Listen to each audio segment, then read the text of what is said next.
سلام دوستای عزیز، امید که جور صحتمند باشید. امروز که ما هم عروسی داره و هم رخصتی عروسی مامای مسته. شما هم که تاخیر برنامه بیننده باشید.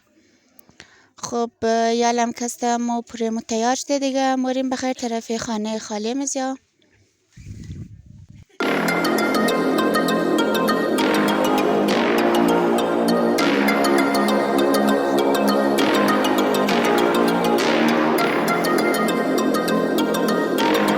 خب یالم که مو خانه خاله من ده دیگه و چند نفرانم ده که منتظر از اونایی. بعدش هم رفتیم بخیر طرف خانه بری و اینجا که مدگلی منتظری چند نفرایی که پس منده منتظر از اونایی.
دوستای عزیز یالم بخیر موریم طرف خانه خالم.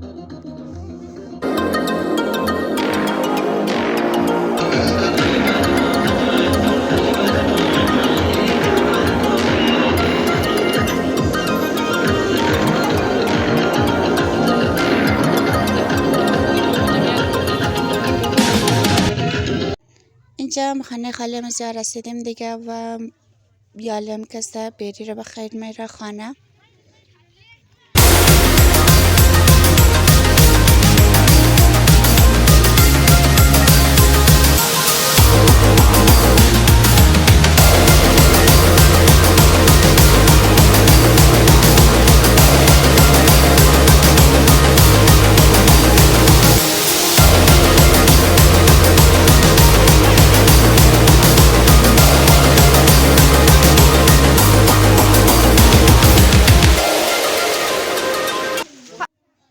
ایم که خانه بریه، خانه زن مامای من و همچنان مامای من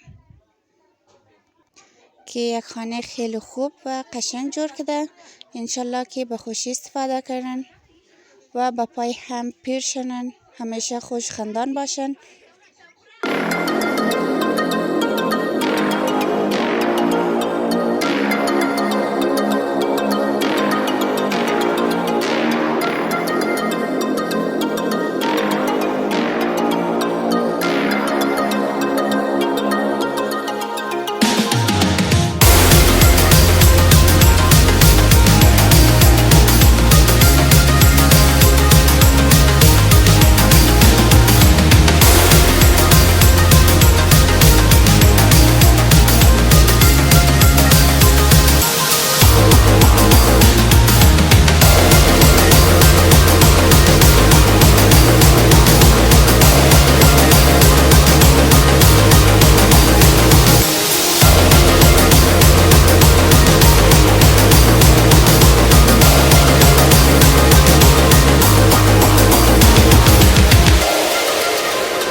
خب دوستای عزیز وقتی نان شده دیگه و خدمتکارا کستن نان مخوره.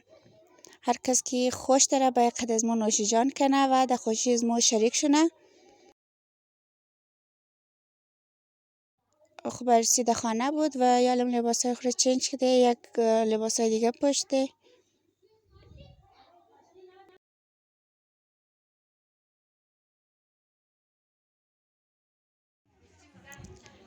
اینجا که هستم ما همراه ستایش جان هستم.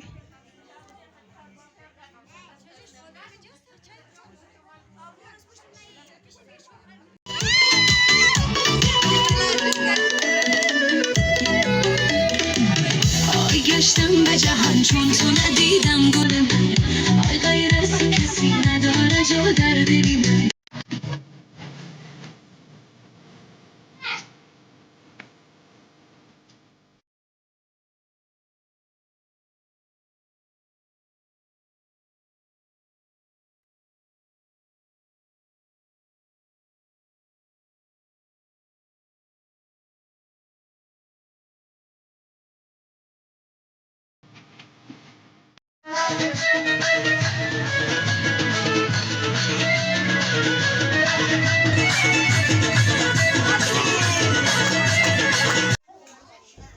خب دوستای عزیز یالم وقتی نان شاو است دیگه. خب دوستای عزیز امید که از ویدیو از ما خوش آمده باشد. تا ویدیوی بعدی خداحافظ همگیتان.